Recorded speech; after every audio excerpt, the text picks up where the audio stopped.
여러분, 부활절은 교회뿐만 아니라 우리 인류에 있어서도 가장 기쁘고 복된 날입니다. 왜냐하면 예수님이 우리 인류를 장악하고 있던 이 죽음의 권세를 깨뜨린 날이죠. 그래서 인류의 모든 질서를 사실은 새롭게 한 날이기도 합니다. 우리 인류를 장악하고 있던 이 죽음의 권세가 깨지면서 인류의 모든 질서가 새롭게 된 날이죠. 이런 의미에서 우리 개인의 삶도 마찬가지입니다. 예수님의 부활로 인해서 우리의 삶을 지배하고 있던 죽음의 권세가 깨지게 되죠. 그래서 우리 개인에게도 부활절은 가장 기쁘고 복된 날이에요. 이런 말씀을 드리면 간혹 성도님들 가운데 이런 반문을 하시는 분이 계세요. 부활절이 뭐가 그러고 기쁜 날인지 잘 모르겠습니다 라고 반문을 하는 분이 계십니다. 이것은 부활의 능력을 우리의 삶에 실제로 경험하지 못하기 때문이죠. 교회들이 부활의 능력은 외치는데 이 실제로 우리의 삶에 어떻게 경험되어지는지를 가르치지 않기 때문에 그래요.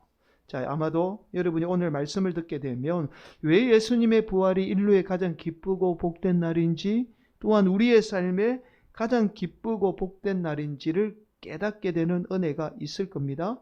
또 이뿐만 아니라 실제로 우리의 삶에 부활의 능력을 경험하는 놀라운 은혜가 임하게 될 줄 믿습니다. 먼저 말씀을 살펴보겠습니다. 오늘 본문 1절은 이렇게 말씀해요. 함께 봉독합니다. 안식일이 다 지나고 안식 후 첫날이 되려는 새벽에 막달라 마리아와 다른 마리아가 무덤을 보러 갔더니, 여러분, 오늘 본문 말씀은 안식 후 첫날이라고 말씀하죠.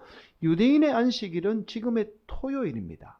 자, 그러니까 안식 후 첫날은 지금의 주일을 말하죠. 예수님이 지금의 주일날 새벽에 부활하게 된 겁니다. 그래서 오늘날 교회는 안식일을 지켜야 한다라고 주장하는 이단과 달리 지금의 주일을 지키고 있습니다. 앞서서 말씀을 드렸죠. 부활은 인류의 모든 것을 새롭게 한 날이라고 말씀을 드렸습니다. 마찬가지예요. 교회도 하나님의 말씀인 이 구약의 말씀마저도 새롭게 한 날입니다. 그래서 우리가 부활을 교회의 출발로 보죠. 그래서 지금 교회는 주일을 지키고 있는 겁니다. 지난 시간에 우리는 대제사장들과 바리새인들의 요구로 빌라도에 의해서 예수님의 무덤을 봉인하게 되죠. 자, 얼마나 큰 돌로 예수님의 무덤을 철저하게 봉인했는지를 알 수 있는 말씀이 있어요.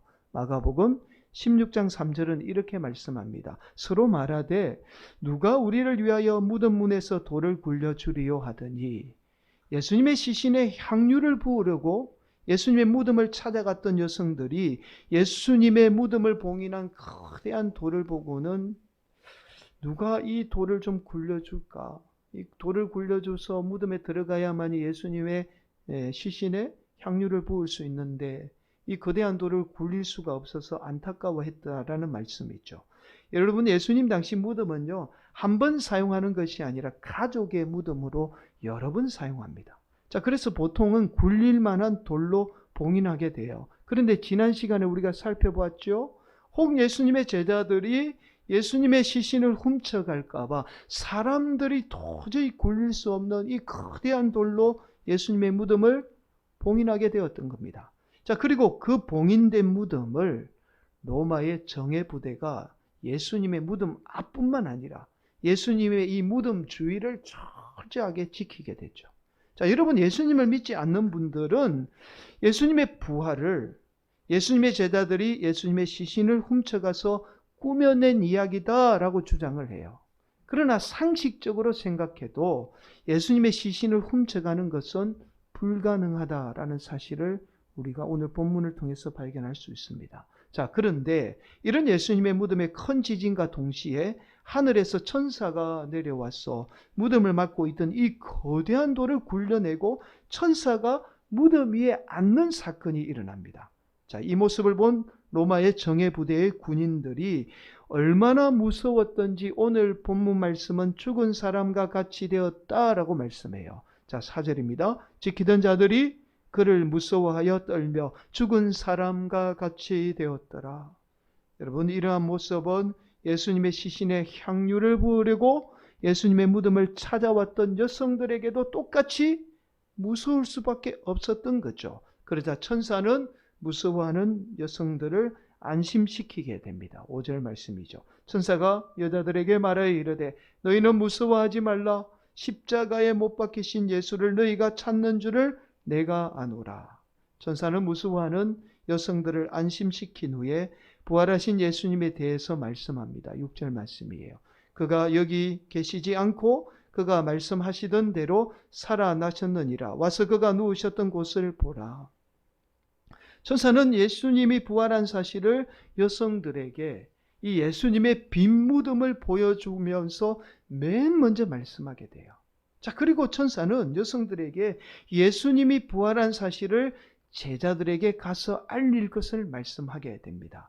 여성들은요, 천사의 말을 듣고 이 사실을 제자들에게 알리기 위해서 무서워하면서도 다른 한편으로는 기뻐하면서 제자들을 향해서 달려가게 됩니다. 그런데 이때 예수님은 부활한 모습을 여성들에게 먼저 보이게 됩니다. 9절 말씀, 예수께서 그들을 만나 이르시되 평안하냐 하시거늘 여자들이 나아가 그 발을 붙잡고 경배하니. 그리고 예수님이 이 여성들에게 이렇게 말씀해요. 10절입니다. 이에 예수께서 이르시되 무서워하지 말라. 가서 내 형제들에게 갈릴리로 가라 하라. 거기서 나를 보리라 하시니라. 여러분, 예수님의 부활을 목격한 이 여성들의 말을 듣고는 제자들은 갈릴리로 가게 되었던 거죠. 결국 이 여성들의 말이죠. 예수님이 부활했다라는 말을 믿고 갈릴리로 간 제자들이 예수님의 부활을 목격할 수 있었던 거예요.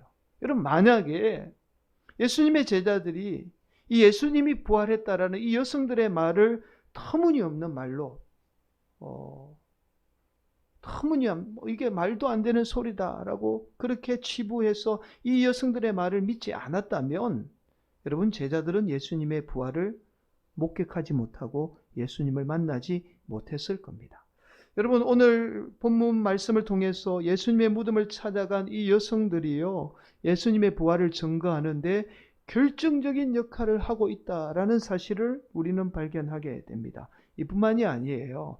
예수님의 중요한 사건마다 여성들이 함께합니다. 그리고는 그 중요한 사건들을 나중에요, 초대교회에 증거하게 돼요. 자, 예수님이 십자가 못 박혀 달릴 때도 여성들이 등장하죠. 마태복음 27장 56절입니다. 그 중에는 막달라 마리아와 또 야고보와 요셉의 어머니 마리아와 또 세베대의 아들들의 어머니도 있더라. 또 우리가 지난 시간에 살펴보았죠. 아리마대 요셉에 의해서 예수님이 시신이 무덤에 안치될 때도 여성들이 등장해요. 한번 말씀 볼까요? 마태복음 27장 61절 말씀이죠. 거기 막달라 마리아와 다른 마리아가 무덤을 향하여 앉았더라. 여러분, 앞서서 말씀을 드렸듯이 오늘 본문의 말씀도 여성들이 굉장히 중요한 역할을 하고 있어요. 여성들에 의해서 예수님의 부활이 먼저 보여지고 그 여성들을 통해서 제자들에게 부활이 증거가 됩니다. 그런데 여러분, 우리는 여기에서 반전이 있습니다. 여러분들도 잘 아실 거예요. 예수님 당시 여성들은 어떤 증거 효력이 없었습니다. 법적인 증거 효력을 떠나서 당시 사회적인 분위기도 여성들의 말을 신뢰하거나 믿어주던 시대가 아니에요. 그런데 여성을 통해서 부활을 증거한다? 여러분, 이 말은 곧 부활의 목적이 전하는 데 있지 않다라는 사실을 말씀합니다. 만약에 부활이 전하는 데 목적이 있었다면 하나님은 증거 효력이 없는 당시에 증거 효력이 없는 여성들을 통해서 전하지 않았을 거예요. 인간의 이성으로 도저히 믿을 수 없는 이 부활을 전하면서 더욱이 증거 효력조차 없는 여성들을 통해서 부활을 전한다라는 것은 상식적으로 생각해도 말이 안 됩니다. 여러분, 상식적으로 생각해도 부활이라는 이 믿을 수 없는 사실을 전하면서 여성들을 내세운다라는 것은 말이 안 되죠. 도저히 믿을 수 없는 사실을 전하면서 여성들을 내세운다는 것은 말이 안 돼요. 여러분, 부활이 전하는 데 목적이 있었다면 차라리 당시에 권위 있는, 지난번에 우리가 살펴봤잖아요. 로마의 백부장같이 누구나 다 신뢰할 수 있는 사람, 아니면 이스라엘의 제사장들과 같은 당시에 누구라도 신뢰하고 믿을 수 있는 종교 지도자나 사람을 내세우는 게 맞습니다. 그런데 전혀 증거 효력조차 없는 이 여성을 내세웠다라는 것은 부활의 목적이 전하는 데 있지 않았다라는 사실을 알 수 있습니다. 그렇다면 우리는 여기에서 합리적인 의심을 하게 돼요. 증거의 효력이 없는 이 여성들을 통해서 부활을 증거하는 이유가 과연 무엇인가라는 거예요. 바로 여기에서 가장 중요한 핵심은 초대교회가 믿을 수 없는 여성들의 말을 믿었다라는 사실입니다. 마찬가지예요. 믿을 수 없는 여성의 말을 믿었듯이 인간의 이성으로 이 부활이라는 말도 안 되는 믿을 수 없는 사실을 믿을 때에 부활의 능력이 초대교회 성도들 가운데 역사하게 되었던 겁니다. 이것이 바로 믿을 수 없는 여성들을 통해서 부활을 증거한 이유예요. 여러분, 온통 교회들이 부활을 역사적인 사실로 증명해내서 전하는 데 목적을 두죠. 그러나 부활은 전하는 데 목적이 있는 게 아니에요. 바로 부활은 믿을 수 없는 사실을 믿음으로 내 삶 가운데 부활의 능력이 나타나는 데 목적이 있어요. 다시 말씀드립니다. 부활은 전하는 데 목적이 있는 것이 아니라 어떻게 해요? 부활은 믿음으로 부활의 능력이 내 삶 가운데 나타나는 데 목적이 있어요. 다시 말씀드립니다. 예수님이 이 땅 가운데 부활하신 것은 그 믿지 않는 자들에게 부활을 전하는 데 목적이 있지 않아요. 믿지 않는 자들은요, 부활을 아무리 전해도 믿지 않습니다. 부활은요, 우리가 그것을 성도들이 믿음으로 말미암아 우리 삶 가운데 부활의 능력이 나타나서 그 우리 삶을 통해서 그들이 예수 믿도록 하는데 부활의 목적이 있었던 거예요. 여러분, 그렇다면 먼저 부활의 믿음이 무엇일까요?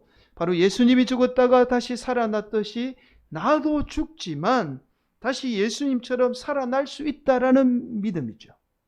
여러분, 보통 한 50대 전후가 되면요, 우리가 차츰 죽음에 대해서 생각하게 됩니다. 왜냐하면 이때부터 주위에서 죽는 사람들을 많이 접하게 되죠. 특별히 이제 암에 걸려서 죽는 사람들을 보게 됩니다. 암은 일종의 노화 현상에서 오는 질병이에요. 사람이 늙으면 자연적으로 암세포가 생겨나게 됩니다. 그러다가 이 암세포가 사라지지 않으면 암이라는 질병이 되는 겁니다. 그래서 50대 전후가 되면요, 죽음이 우리에게 가까이 와 있다라는 사실을 알게 돼요. 이때부터 죽음이 우리의 삶을 좌우하기 시작하죠. 우리가 잘 인식하지는 못하지만 정확하게 말하면 이것을 죽음의 권세라고 말해요.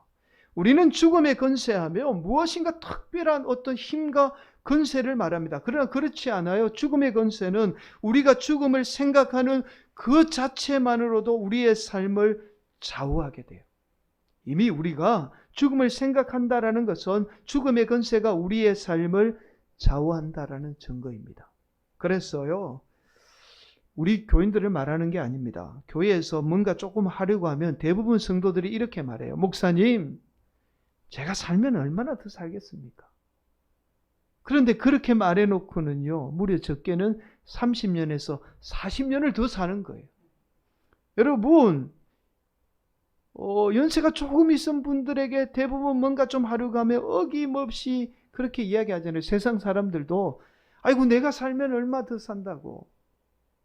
그렇게 해놓고는요, 30년, 40년이라는 지금껏 살아온 시간의 절반보다 훨씬 더 긴 시간을 대부분 사람들이요, 교인들도 그래요, 뭔가 노력도 하지 않고 무려 30년, 40년을 죽음만 기다리며 무력한 삶을 살게 돼요.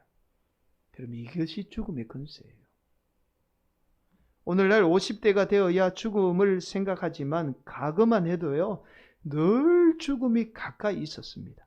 여러분, 나이에 상관없이요, 과거에는요, 전쟁이나 재난으로 인해서 늘 생명을 잃었죠. 그래서 과거의 사람들은요, 늘 죽음의 권세 아래 놓여서 살 수밖에 없었던 거예요. 무엇인가 노력조차 하지 않고 내가 언제 죽을지 모른다는 사실에 자신들의 신세만 탓하며 한탄하며 죽음의 권세 아래 살았던 겁니다. 실제로요, 예수님이 이 땅에 오기 전만 해도, 예수님이 이 땅에 부활하기 전만 해도 인류가 죽음의 권세 아래에 놓여서 그렇게 절망 가운데 살아갔어요. 자신들의 삶에 변화를 꿈꾸지 않았습니다. 도전조차 하지 않았던 거예요. 여러분, 이것은 단순히 연세 많으신 분만의 이야기가 아니에요. 나이가 들면 죽음의 권세가 여러분 마치 뱀이요, 수면 위로, 제가 어릴 때 호숫가에 같은 데 목욕을 하면 뱀이 수면 위로 머리를 들고는 서서히 다가오는 모습을 보여요. 죽음의 모습이, 죽음의 공포가 그런 거예요. 서서히 머리를 내밀고는요, 우리를 다가와서 우리를 조여들죠. 그러나 젊었을 때는요, 우리가 쉽게 볼 수는 없어요. 그러나 수면 밑에서 보이지 않지만 우리의 삶을 좌우하게 되죠. 그래서 실제로 우리의 삶을 좌우하는 것이 바로 죽음이에요. 그러나 우리가 예수님의 부활을 믿게 되면, 나도 예수님처럼 부활한다는 이 사실을 믿게 되면, 나도 죽어도 다시 산다는 그 믿음이 죽는 순간까지 내 삶의 변화를 이끌게 돼요. 이것이 바로 부활의 능력입니다. 왜냐하면 우리가 죽어도 천국으로 내 삶이 연장된다는 사실을 알게 되면요, 죽는 순간까지 우리는 삶에 대해서 포기하지 않고 매일매일 최선을 다하며 살게 돼요. 우리의 삶이 끝이 아니라는 것을 알기에 죽는 순간까지 열심히 노력하며 사는 거예요. 내가 열심히 노력해서 천국에 가서 더 나은 삶을 살기 위해서 하루하루 최선을 다하며 살게 되는 거예요. 이것이 바로 여러분 부활의 능력입니다. 다른 것이 부활의 능력이 아니에요.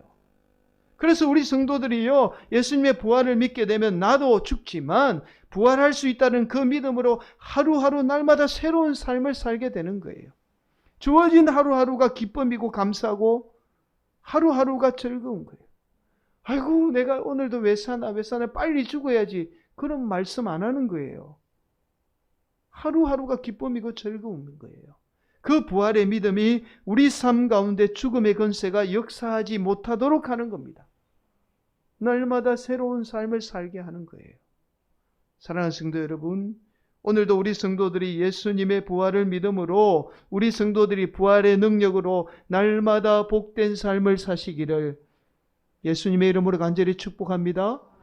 여러분, 이제 말씀을 정리해요. 저와 여러분이 예수님의 부활을 믿게 되면 오늘 말씀처럼 전혀 믿을 수 없고, 또한 연약한 여성들이었지만 믿을 수 없고 연약한 여성들을 통해서 인류의 놀라운 역사인 이 부활에 증거되었듯이 저와 여러분 인생도 마찬가지입니다. 예수님의 부활 믿게 되면요, 우리가 연약하고 우리 인생 믿을 수 없잖아요. 우리 인생 나도 믿을 수 없는 인생이지만 죽는 순간까지 우리가 부활의 믿음 붙들게 되면 죽는 순간까지 하나님의 놀라운 역사는 저와 여러분 삶 가운데 임하게 됩니다. 오늘도 우리 성도들이 예수님의 부활을 믿음으로 날마다 부활의 능력을 경험하며 사는 복된 성도들이 되시기를 예수님의 이름으로 간절히 축원을 드리겠습니다.